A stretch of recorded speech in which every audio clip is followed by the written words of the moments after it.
You're listening to America's Web Radio on the AmericasBroadcastNetwork.com. Thank you for listening. Good morning, everybody. Welcome to another episode of the Doctor's Lounge. I'm Dr. Scott Barbour, and you're listening to us on America's Web Radio. I'm super excited about today's show. I have the most amazing guest. I'm sure many of you have already heard of him. If you haven't, the first thing you need to do is go to your Instagram account right now and follow Inky Johnson Motivate. That's Inky is I-N-K-Y, Johnson Motivate. And you need to follow him every day. It's the first thing I do every day in the morning. I get up, I go to my Instagram, I go to Inky's Instagram page, and I see what words of wisdom he has. A lot of times he'll have one of his motivational speaking episodes on there, and it's truly inspirational. And I know last week we were talking about how life comes at you in ways that we don't expect, and how while we're making our plans don't often turn out the way we had hoped, and we're often left disappointed and depressed. And you know, we talked about the fact that when God closes a door, he opens a window, and there's always a way forward, and you need to find the strength to keep moving forward, and we need to be there for each other to move each other forward. And we know we've come off a tough year with COVID. A lot of people have anxiety over the election results. But as my father used to say, if you think about the world's problems, it will drive you crazy, and there's nothing you can do about them. But what you can do is take care of the people in front of you. And that's what we want to talk about in this show, is about how to keep in perspective that it's not about what you want, it's about what God wants for you, and really discovering his plan for you. And there's nobody really better to talk about that than Inky Johnson, who at a time in his life was one of the greatest college footballs in America, playing for the University of Tennessee. He was headed to the NFL. He basically had on a platter every young man's dream before him. And then on one fateful tackle, everything changed. And it would have crushed a lot of people, but not Inky. Today, he's one of the most successful motivational speakers in the world. And I'm so thankful that he's taken some time out today to come and share him. He normally is doing 100 or 200 spots around the country, motivational speaking tour. And he's really amazing. And so I'm going to do a little less talking. And Inky, welcome to the show. No, thank you so much. It's an extreme honor and privilege to be on. Think the world of you, man, and this is awesome. So Inky and I met actually a few months back. You're actual cousins with Big Block, right? Right. Yes. Right, So Big absolutely. Block Spencer is a friend of mine, a patient of mine. He's a Grammy Award-winning music producer, and we started a Big Timers Foundation where we're trying to mentor young kids and give kids the opportunity to emulate other successful people in the world. And Block introduced me to Inky, who I had already known because I'd seen him on Facebook and Instagram and other things. And he walked into my practice, and Block's like, "Hey, this is Inky Johnson." And I was like, "I know who you are." And I remember thinking to myself, that was a dumb thing to say. Anyway, so Inky and I have been kind of working on some things together. And in light of last week's show, where we were talking about perseverance and overcoming adversity, I thought to myself, Inky, let me give him a call and see if he can come. And so here he is. And listen, I have always wondered, I was talking to my audience about my professional career ending because I just wasn't good enough. And it was a shock when I found out. And it was one of the worst times of my life. I mean, I remember sucking my thumb up in my dorm room in college. And, my whole life of 17, 18 years, I was Scott the soccer player. And now I was realizing that was not God's plan for me. What is it like when you actually had it? You had that one hit, and what went through your mind? You're thinking that this just happened. Absolutely. It was surreal. I'll never forget. I always tell people the day was September 9th, 2006, and I was in a position to where I was supposedly 8 games away from becoming a draft pick, first-round draft pick. And I tell people all the time, like, I prepared the same way. Pre-game, I listened to the same music. Phil Collins, I could feel it coming in the air tonight, right? I went out, I did the same routine on the field. Nothing was different except the outcome from my tackle. And I'll never forget, at the point of contact, when I hit him, I had never felt this feeling before, but had been in a lot harder collisions. And when I hit him, it seemed as if my soul left my body, right? It seemed as if everything in me just left. My body went limp. I fell to the ground. I blacked out. And when I woke up, my guys were saying, Ink, let's go. And I was like, man, I can't. And it's like, what do you mean you can't? You always go. Like, you're our guy, let's go. And I was like, I can't feel anything. And a couple of hours later, I was in the emergency room, and I was fighting for my life because I had ruptured my subclavian artery in my chest, and it ended my career. But it took a while to accept that. Like I tell people all the time, I remember going to sleep early every day thinking this was a bad dream. Like it couldn't be real, right? Because, you know, even though you know that you can work for something, you can do something, and you can lose it in the blink of an eye, you never really think you're going to encounter that moment. And so when you encounter that moment, it's kind of like, oh man, like this can't be, right? And so it took a while to accept it, even though I was still functioning in the midst of the adversity. It took a while for me to come to peace with it. So, you know, one of the other things, too, that people will talk to me about, and I've had this conversation many times, is when people face adversity and overcome adversity, and we look at them like you, and it's like we just admire you. You know, you're so talented in so many ways, but God just made you that way. It couldn't happen for me because God didn't give me the toughness, the fortitude to do it. And, you know, I always think, like, people who persevere and succeed are regular people, too.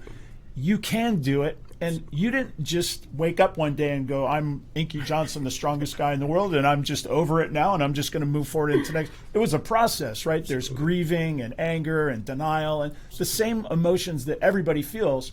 Just tell me about what that was like. Absolutely. I was talking to a guy yesterday about this same thing, just about the process, because like I was saying, like as people, sometimes when we see a person or we see somebody doing well, we see somebody operating in their gift, their mission, their purpose, we think where we meet them at is where they've always been. Yeah. And we don't understand that it's a process in between that for them arriving to that point. And so for me personally, like I went through several stages and phases, but I had a lot of great people around me that helped me, that was vital in my development, that was vital in my perspective, that was vital in me going into an environment every single day and trying to bring the best. But the thing that I didn't lose the whole time was my perspective. And what I mean by that is every single day I would come into this environment like I care about people. And so regardless of how I was feeling outside of when I would go into my PT's office, regardless how I was feeling when I would go into the weight room, go into my training sessions, I would leave that at the door, right? Because I cared about the people that were coming to help me. And so I didn't want them to have a bad experience or feel as if, man, this guy's negative, he's complaining every single day. I had to keep that at the front of my mind as I worked throughout the process, and I cherished the people that helped me navigate it. But I was just like everybody else. I went through the phase of, man, I can't believe it. I went through the phase of, man, is this real? I went through extreme disappointment because, you know, I was a kid. I wanted to help my family. Yeah. And a lot of people had helped me get to that point, and so I felt as if I couldn't pay them back for what they had done for me. And they made me realize, like, man, the only thing we want from you is for you to use the things we've instilled in you and add value to the world. So the other thing, too, is at some point, I know I've had this experience as well, is you realize that you were made to be a football player. That was kind of your mindset, and, you know, you were really headed for the pinnacle and the whole thing. And then all of a sudden that was taken away, and then you had to go in another direction. How long did it take you to realize, hey, the same tools that made me a successful football player, I'm going to use I already have tools. Like that was kind of the thing, is like, hey, listen, I used to use them for this, but now I'm changing direction and I have the same tools available to me. Tell me about that. Yeah, it took about a solid year for me to really realize it. But like in football, we used to call it carryover. And so carrying over the skills that you apply every single day to other areas and aspects of your life to make you somewhat decent or successful at whatever you pursue and whatever you try to do. And so it took me about a year to where I started really tapping into, you know, the things I was trying to do, the things I was trying to accomplish, and the spirit that I already possessed. And so I would tell people all the time, like, my arm and my hand got paralyzed, my heart didn't. Like, my arm and my hand got paralyzed, my mentality didn't, my dedication, my commitment, my ethos, right? The thing that makes me who I am, it never got paralyzed. The thing that gets me up every single day, that never got paralyzed. And so even though I had a paralyzed right arm and hand at the time and still do, right, the thing that made me who I am as a man, it never got touched. And so all I had to do was tap into it and activate it. But it took about a year for me to tap into that and really start to carry that over into other areas and aspects of my life. Yeah. And that's kind of the thing, right? When you're trying to talk to people about how to be successful in life, there's no piece of advice, there's no trick where you get to skip over the part where you don't have to do hard work, where you don't have to be unhappy, where you don't have kind of depression or anxiety and all that. Everybody goes through that. Absolutely. You just have to accept that's part of the journey. And if you want to get to the other side, you're going to have to go through it. Now, my daughter, this was a few months back, she was doing a project on the computer. And so we had been working on it. And, you know, my daughter's very, you know, she's got to get her straight A's. And she's almost too anxious about her grades, you know. And I'm always trying to tell her, listen, you don't get an A in middle school is not going to be the end of your life, you know. But we're doing this work. And all of a sudden, the computer doesn't work, and she lost all the work we had done because she hadn't been learned. You got to press save every 2 minutes. You write a sentence, press save. You know what I mean? Absolutely. And she lost her mind. And I remember that happening to me in college. You know, I was writing a paper one time, and the power went down and went, and I looked at the computer. I was like, what just happened? Like, it's gone, you know? So I know that feeling of like, no, I have to do all this work again. So she was losing her mind. And, you know, I felt bad for her. Absolutely. But, you know, I just kind of tapped into my dad. And I just told her, like, listen, you know, that happens. There's probably nobody on the planet that hasn't happened to. You know, now you've learned the lesson. You got to press that save button. And here's another thing. You can cry and scream all you want. Is not going to get that work done. So take a minute, get it out. And then when you're ready, let's sit down and just get going again. Because, you know, and she's fussing. I come back in. I was like, are you ready? No, I'm not ready. I was like, okay, take another minute. But let me know when you're ready to go, you know. And, you know, we all kind of need that. You know what I mean? Because it's not like I have that in my own life, too. And I've been in a room punching the walls and all the rest of it.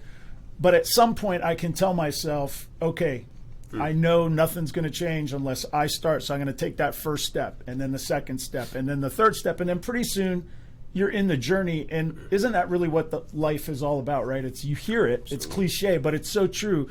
All of my satisfaction when I look back is about the journey, not the accomplishment, you know? Absolutely. Tell me a little bit about that. I mean, you're going to be this NFL superstar.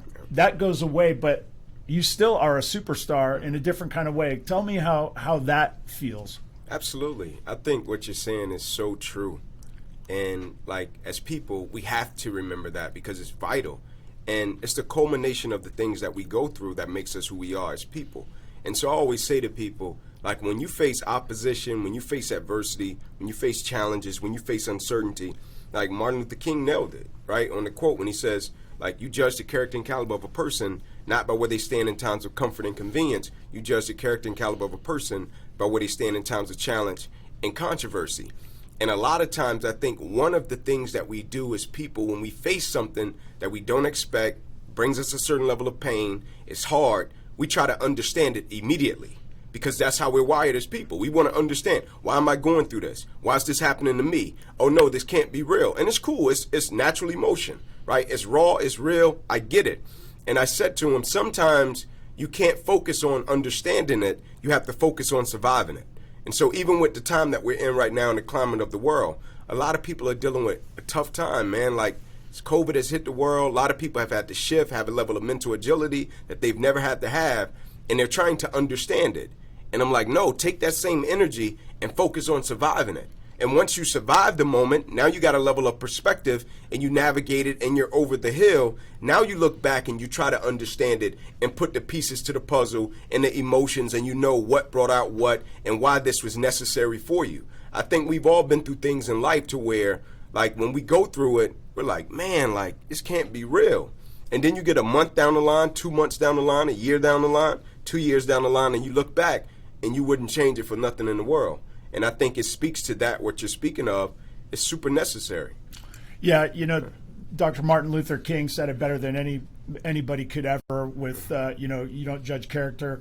Absolutely. When somebody's standing in comfort and convenience. Last week we were talking about, my father used to say, and it's a similar statement to what Dr. King was talking about, tough times don't test your character, they reveal your character. Absolutely. My father used to say, and when your character is being revealed, everybody's watching. And, we all kind of have that instinct where when in the middle of calamity, you have these emotions of anger and fear and anxiety, and you want to do all the weak things. You want to cheat. You want to, you want to strike out. You want to do all the things that that anybody would want to do in a certain situation. And then I would hear my dad saying, "You're in the middle of it right now. Tough times are not going to test your character. They're revealing it. And who do you want to be revealed to be?" And I actually say all of that in my head when I'm going through something, and it makes me step back and say, okay, how do I want to be revealed? Wow. And, I've had, a ton of experiences in my life. I always like to tell this one just because it's so big to me. I'm an ADD kind of guy. I cannot be in one spot for very long, So when I was in medical school, we used to have to go to these surgeries that would last sometimes 8 hours. Wow. And you just be stuck in there. You just hear the boop, boop, boop.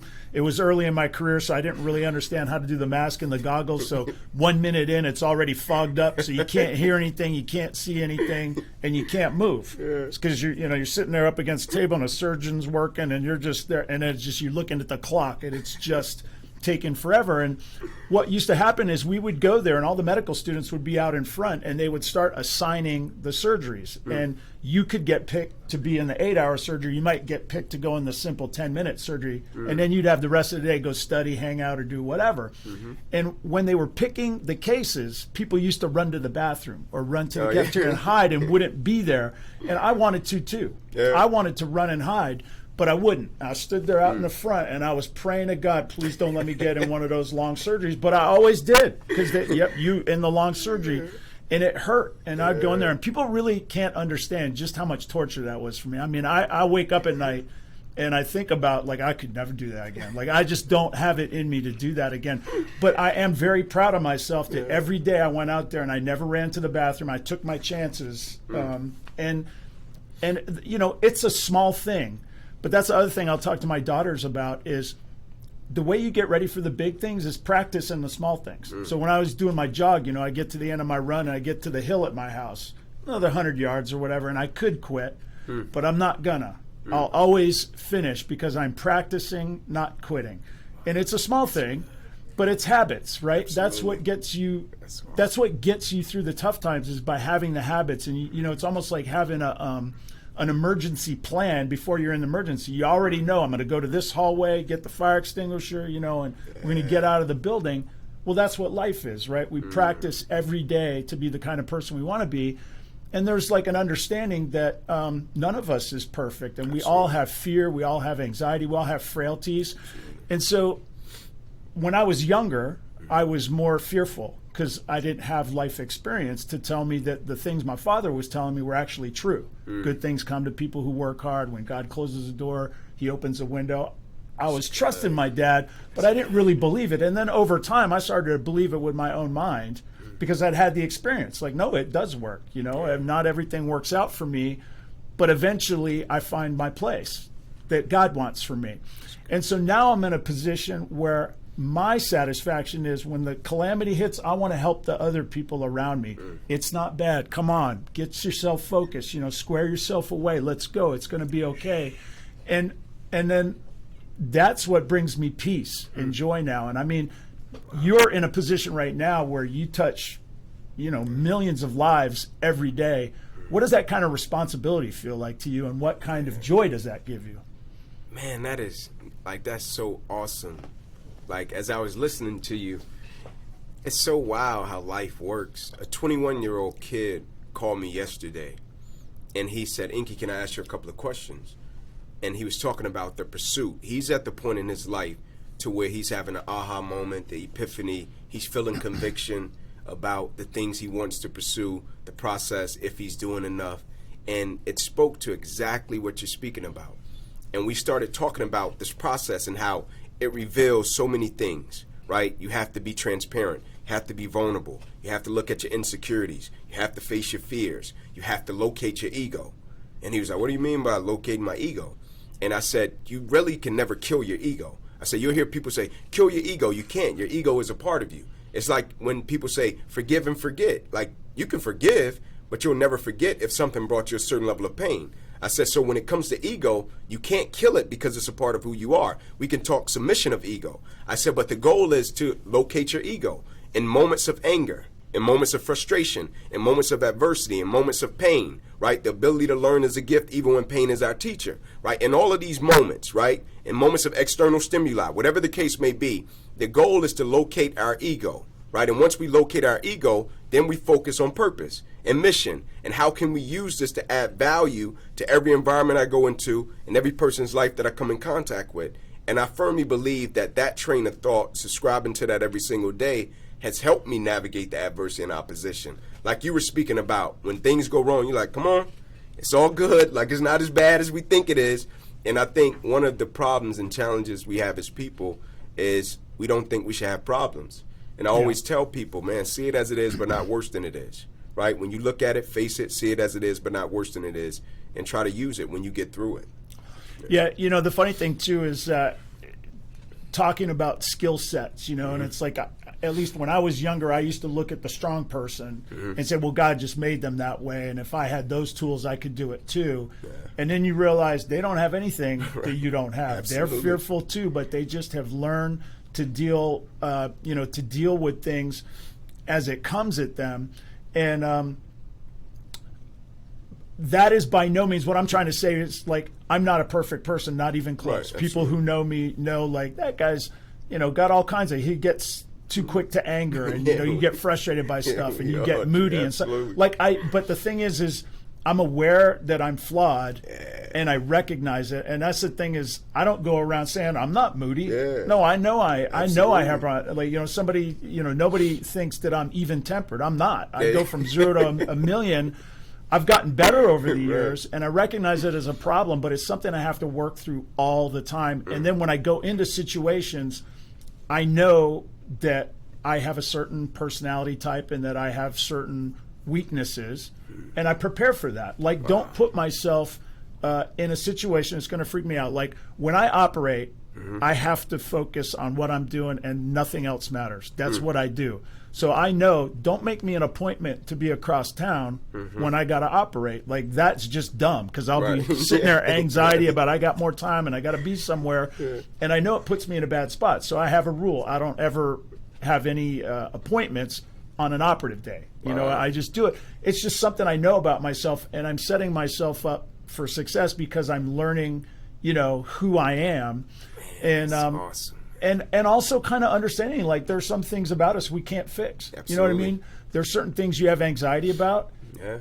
I'm never not going to have anxiety about sharks. There's just nothing I can do about it. I think about Bethany Hamilton, the young little girl got her arm bitten off by a shark. The stitches come out, and she's in the water. As soon as the stitches come out, like a couple weeks later, man, when I was growing up in Hawaii, I saw the movie Jaws. I didn't go surfing for a year. You know what I mean? I'm just like, people are wired differently. Absolutely. And that's kind of brings me to the other thing that has been really important to me, especially of late, is, my father always talking about, you can't solve the world's problems, but you can solve problems for the people that are right in front of you.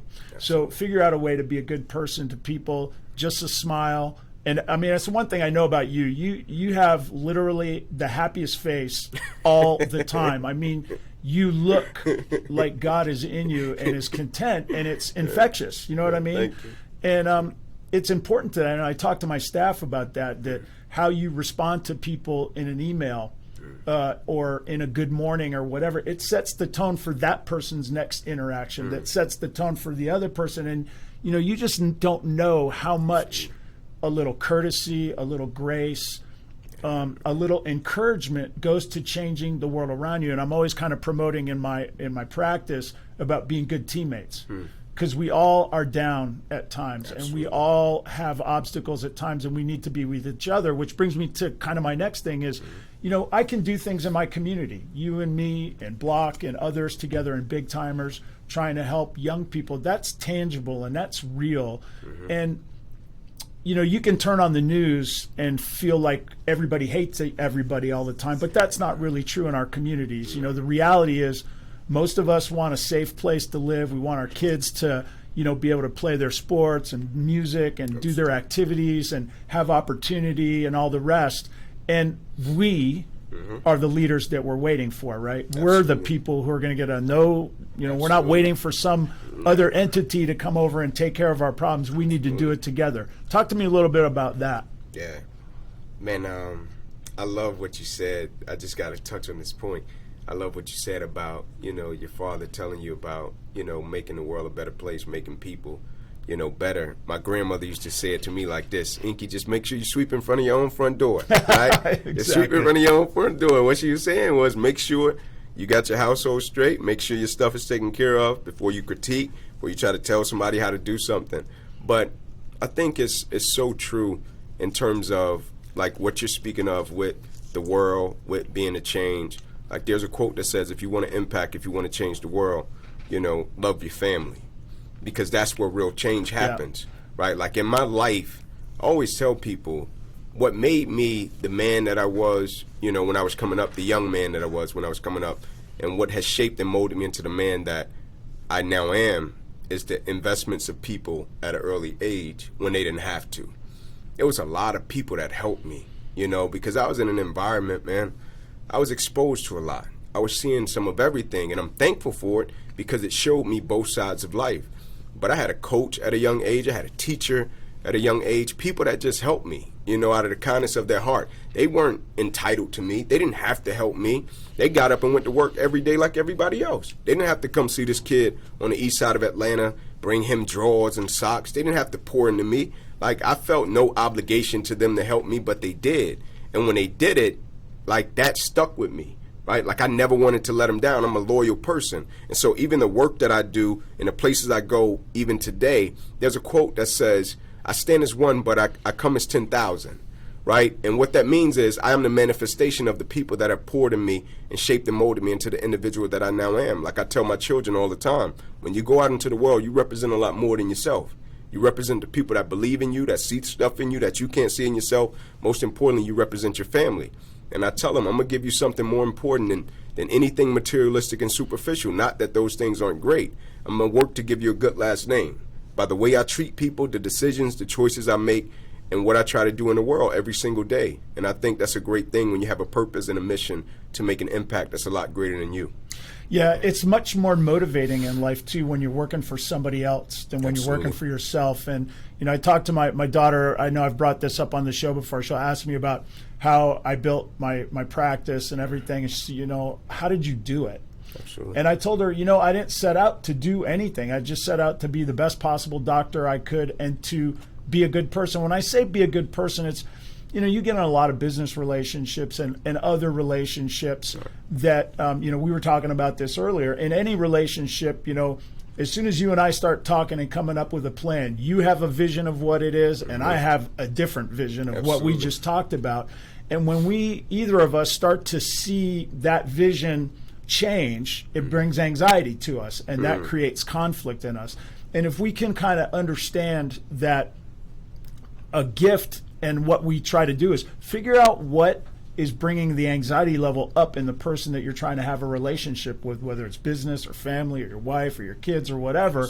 And if you can figure out a way to decrease their anxiety, then they come back to you, and then you guys can see eye to eye and move forward. But it takes time to kind of be aware of. I know when I have meetings with people, as soon as we walk away from the table, we just heard two different things, because people are always thinking of things from their own perspective. Absolutely. And one of the things too that kind of got me going when I met Block was his life and my life are so different, and I always think about the greatest gift maybe I ever got was a father to tell me how to be a man. And I always think to myself, what would my life be like? What would I be like if I didn't have somebody in there that was encouraging me when I was really weak and telling me it was going to be okay when I didn't know?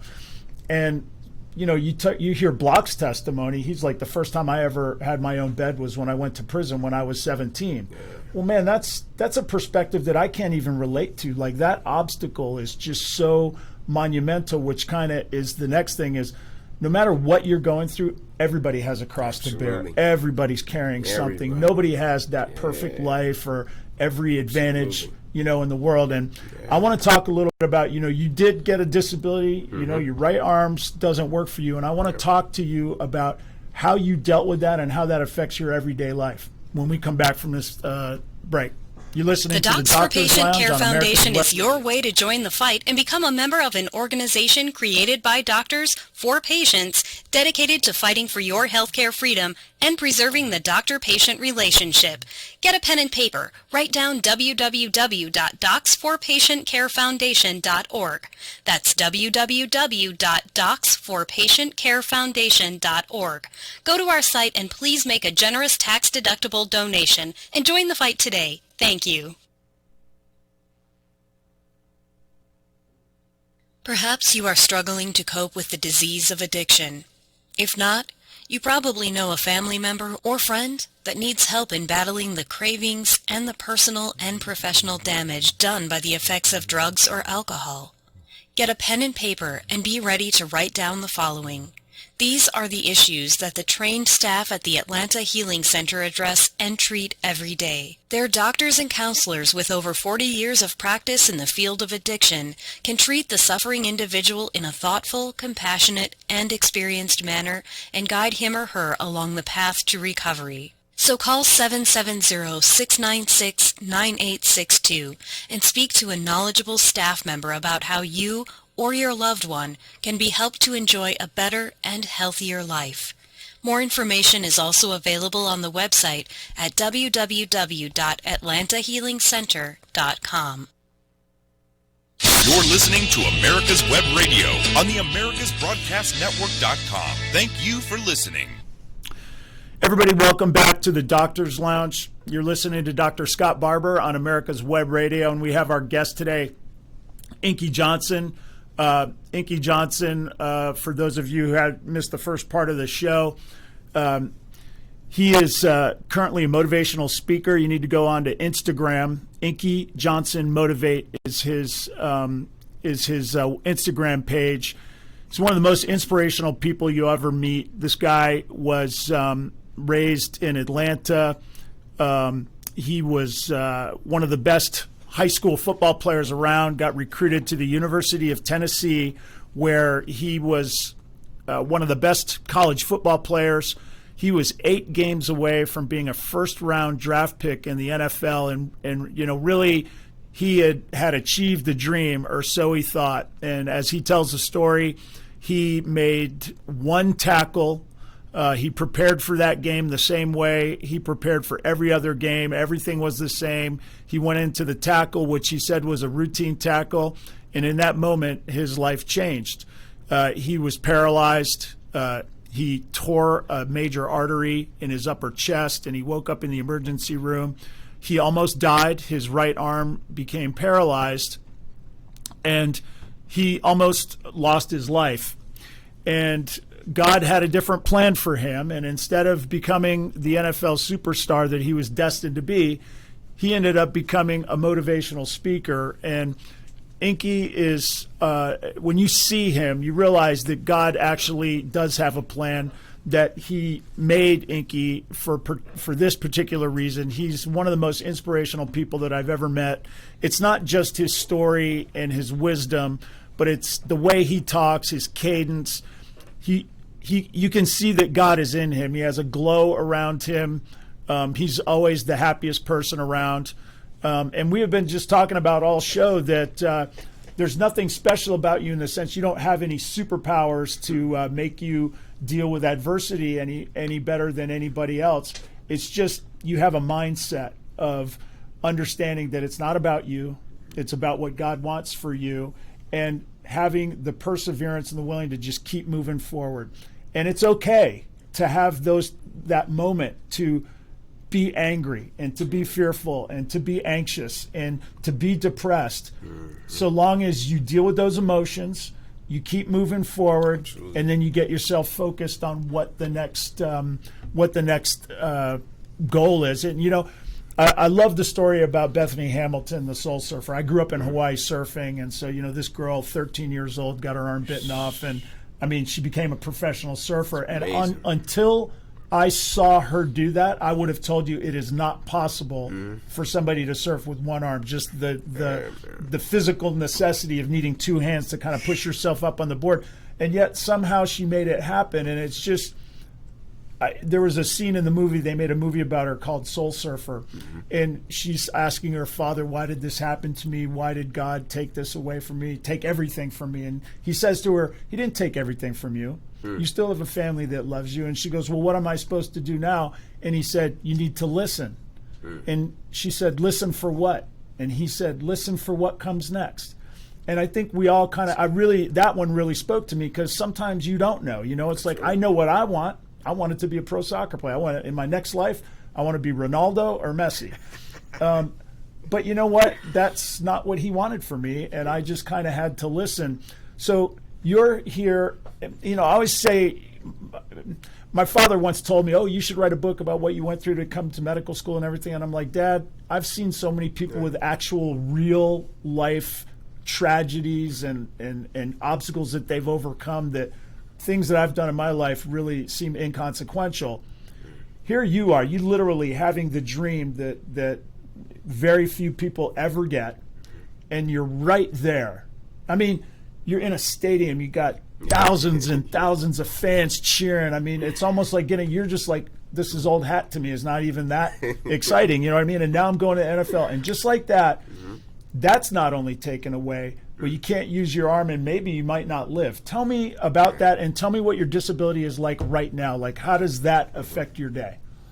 Man, it was, in the moment, it was surreal, because I went in, a lot of people don't know this, I went in thinking that they were just going to repair the artery, because I had ruptured the artery, you know, and they saw that on the test. But when I woke up, you know, I had 6 incisions down my left thigh, had an incision across the left side of my neck, incision across the right side, twice through my right ribs, cut out my right pec, bottom of my arm to the bottom of my hand, and 350 staples in my body, and bandages from my neck to my knees.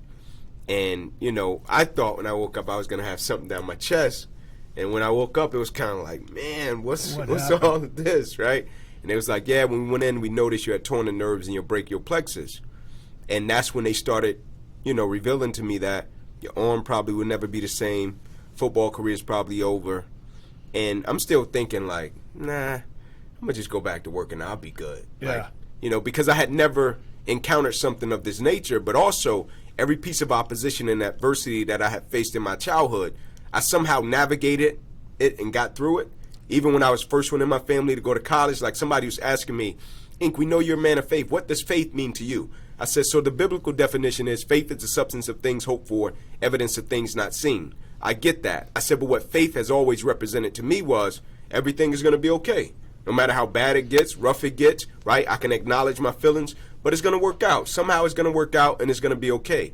And so I was thinking, and I'll get back to playing ball. I hear him, but I got faith. And I'll never forget, a reporter wrote an article. I was in Rochester, Minnesota, sitting in the lobby at the Mayo Clinic, and somebody sent it to me. And it said, Inky Johnson, you know, is going about this in a pretty cool way, and he's acting as if he knows something that everybody else doesn't. And I was like, well, I don't know anything. It's just my faith and my optimism. Now, fast forward to when I started to live with a paralyzed right arm and hand. That was challenging, because my whole life, I'm a self-starter, right? I didn't like to bother anybody for anything, didn't like to ask people for things. And for the first time in my life, I really had to ask people to help me. Right? And that was hard, you know, because I'm a guy, I stick to myself, I do my work, I put my head down. And when I had to ask people, fortunately for me, you know, people were nice, people went out of their way. Like my roommates went in my closet, tied all my shoes, and things like that in the early phases, they matter. And so for me, man, it was tough adjusting to my disability, but I think the thing that helped shift my focus was the fact that I wanted to use it more than anything. Like people ask me all the time, Inky, why didn't you get your arm amputated, right? And I tell them about the process that they put me in to see if anything was going to come back, any regeneration was going to come back. And they're like, why didn't you just cut it off? And I'm like, because I think it serves a greater purpose than me. You know, when people see me, when people see my arm, they're intrigued and they want to understand, all right, what's the story behind that? And so for me, I look at it as a vessel that God can use to add value and impact people's lives by their curiosity. So how hard was it for you to, learn to do everything left-handed? I just, in this movie Soul Surfer with Bethany Hamilton, you realize, like, it's one thing to, kind of think about not using the hand, but when you don't have it, it's amazing how many things we do that actually we're used to doing two hands. What was that like? Yeah. Where just the simple things just frustrate you? Absolutely. Yeah. So I would say the hardest thing was the handwriting. Yeah. But everything else, just being wired as an athlete and, with the challenge, like you say, your father told you early on, you can cry about it, you can whine about it, it's not going to change a thing. All right, let's go. And so for me, that was kind of my thought process. That was similar to how I was raised, with my mother. All right, Inky, you can acknowledge the situation for what it is, but after you acknowledge it, let's get going. And so when I would go into disability services and I'm trying to use my left hand to do things, I looked at it more of as a challenge, and how can I navigate this challenge, to make me a better person. And so, but the handwriting was really tough because it went from me being able to sign my signature, do certain things, to now when I looked at my handwriting, it looked like a 5-year-old kid. Yeah. Yeah. So when, obviously you didn't wake up one day and just go, well, I guess this isn't going to happen. It was a process of, when did you kind of come to terms with the NFL career wasn't going to happen? And then how did you shift gears? Yeah. So I would say about a year and a half later, and I was still doing service projects. And so I knew the things I needed to do, the places I needed to be in to help me cope and to get through it. I needed to be around my teammates. I needed to be connected to service because that fulfilled me. And through service projects, just Habitat for Humanity, going to different places, people would always say, hey, man, what happened to your arm? And it would just be, real informal dialogue. And I would just tell them, oh, man, I had a football injury. No, but what happened? And I would look up and it would be a crowd of people. And we would leave and somebody would just say, hey, man, you need to speak.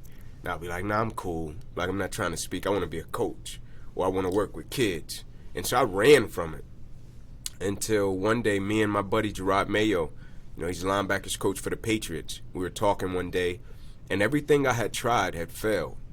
Everything I tried to control had failed.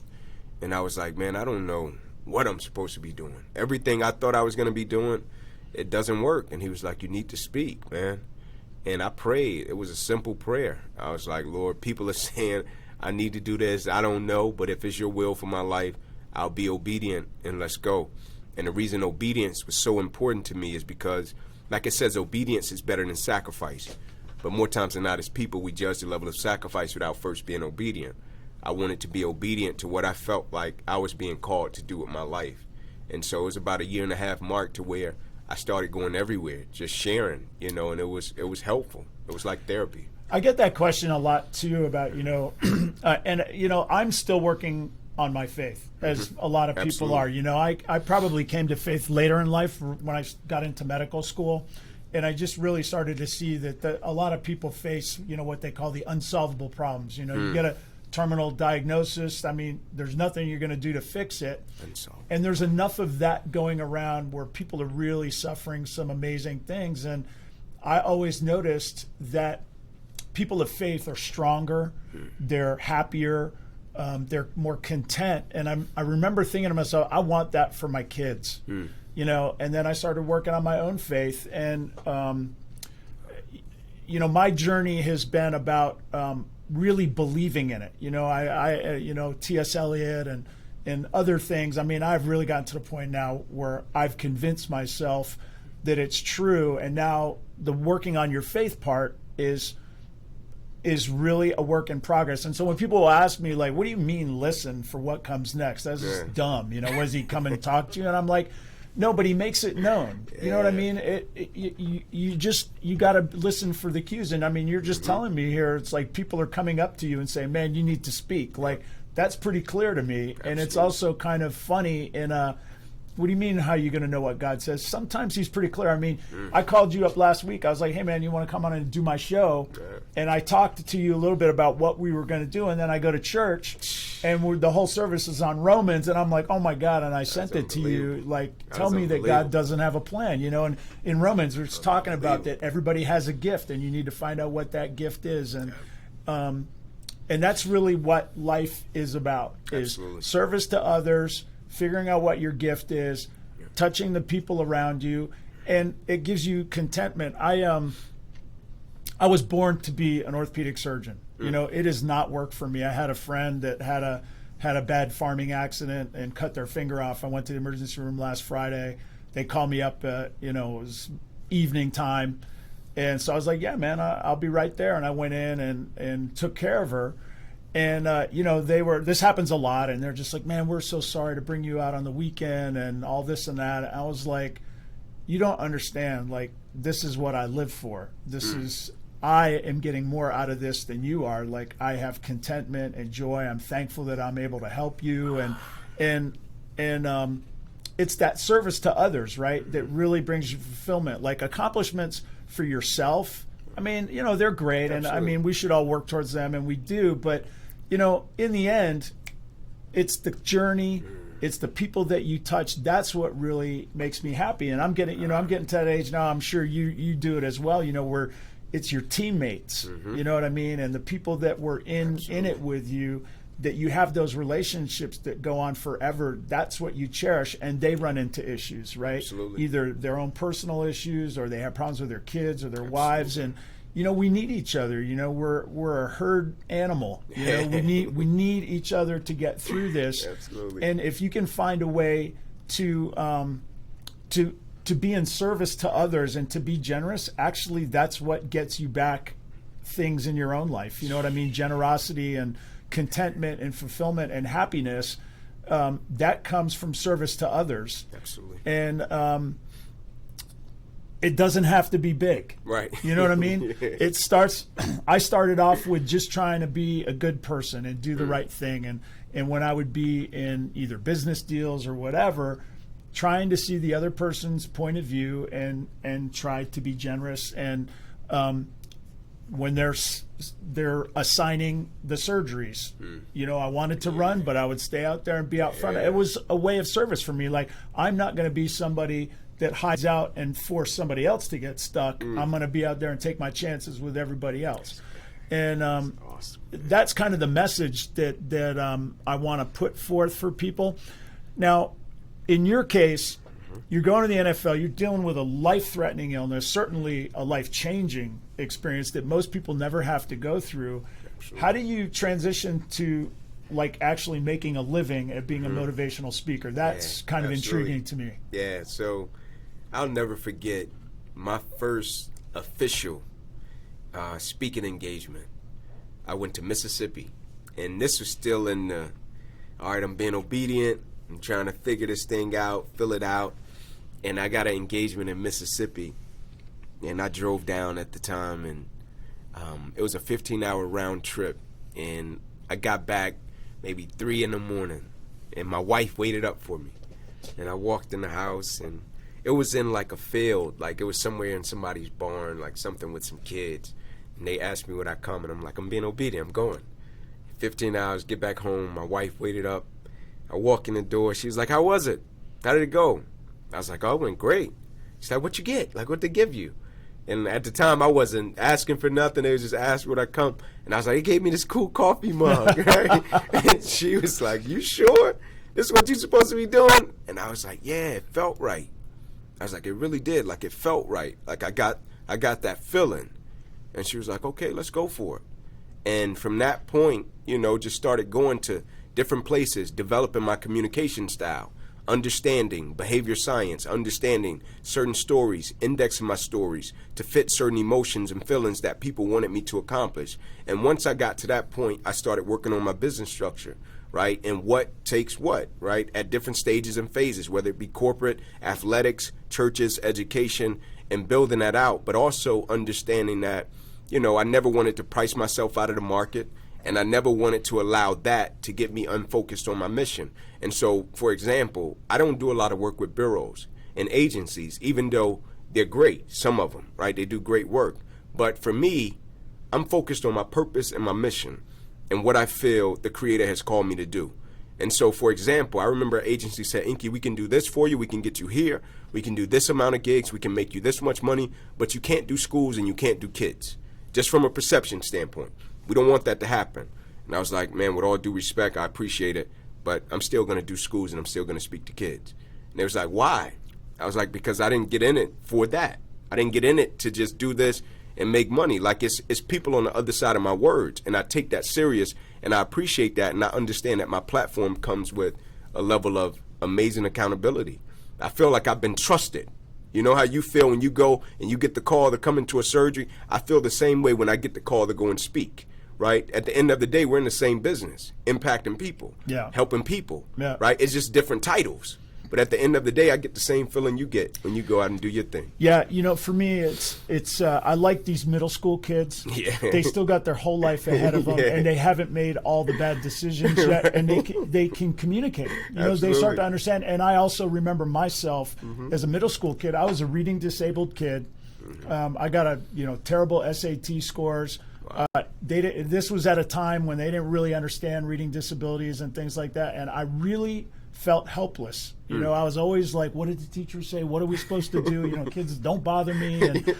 And it's very, they used to have these things called SRAs where they were color coded, and you'd have to read the stuff and then answer the questions based on what you read. And then when you got it right, then you go to the next one, and there'd be a ton of purple, orange, red, whatever. And it'd be going on all year long. And we'd start in the beginning of the year, and then all my friends, they'd be like further and further and further ahead, to the point where I was like humiliated. And why can I not read this stuff? Like, I cannot read it and comprehend it.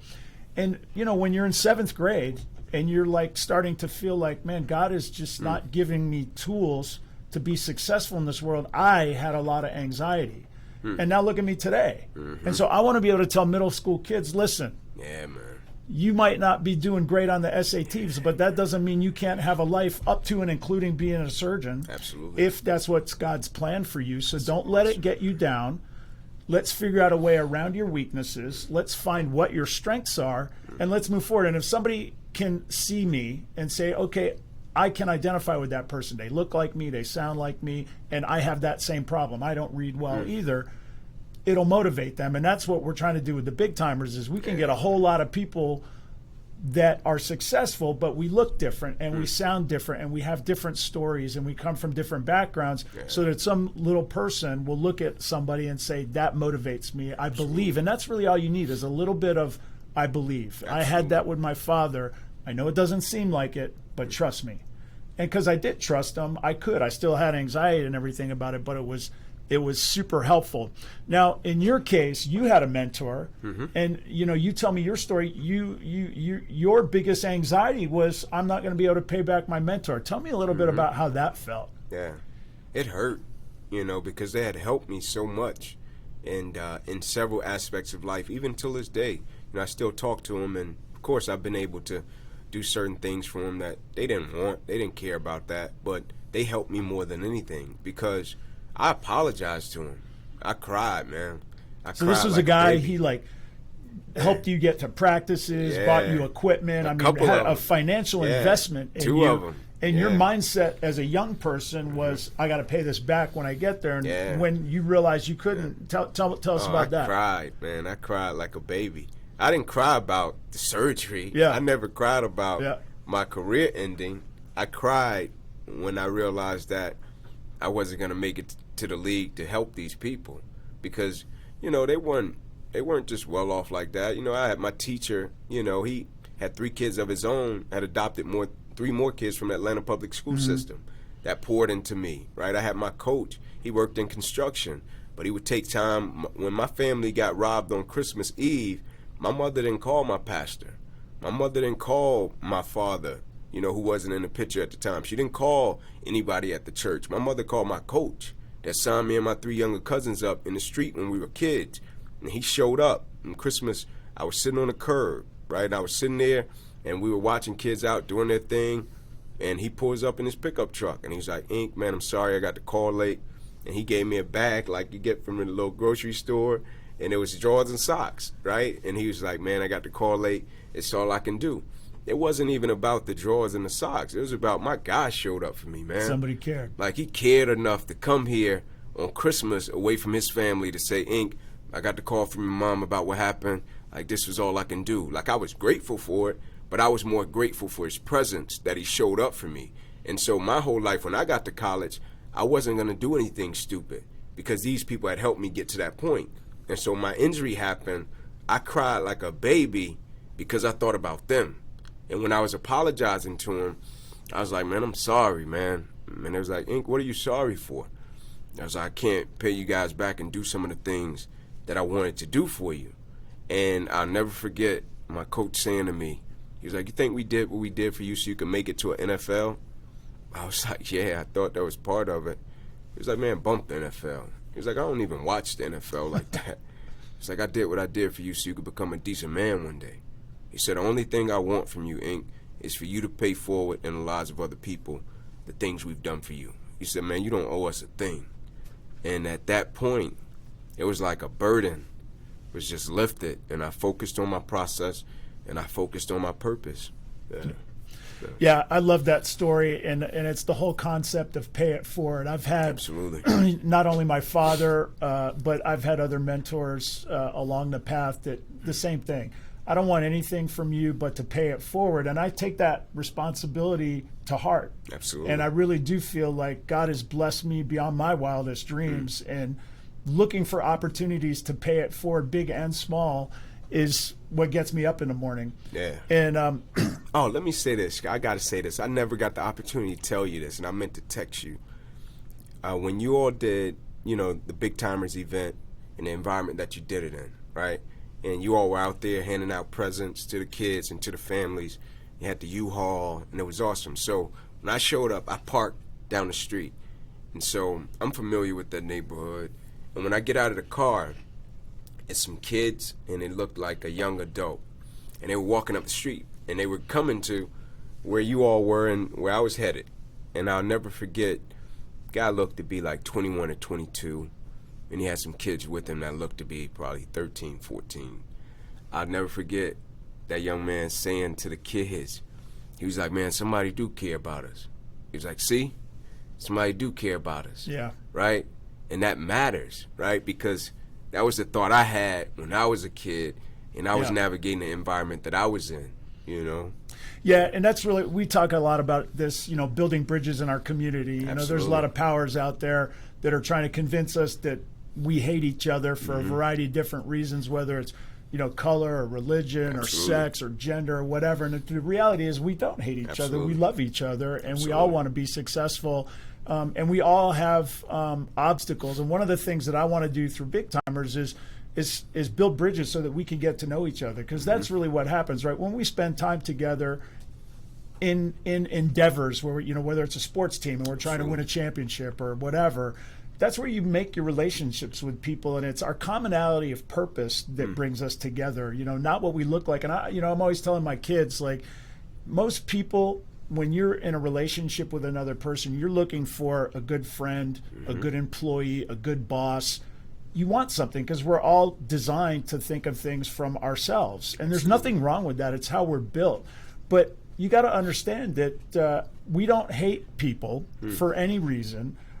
Most of us, of course, there's always, but the vast majority of us, we want our kids to be safe. We want them to have opportunity. We want to live in safe communities. We want to have positive relationships with the people that are in our lives. And we need to just take the opportunity to do that on small levels, and Absolutely. So that Big Timers thing was kind of the first time we had done that. And, we learned a lot of lessons. One of the big things, we had some really expensive toys, and we had some not. So how are we going to figure out who gets what, And, we kind of started off with, grades. But I started thinking about, if we do it just by grades, I would never get a good gift, because I just wasn't built that way at that time in my life, and anyway, we were sitting there and we were talking about it afterwards, and I had one of my friend's kids was helping, and he didn't know what we were doing, and he's probably middle school, and another kid comes up and he says to him, hey, I want a bike.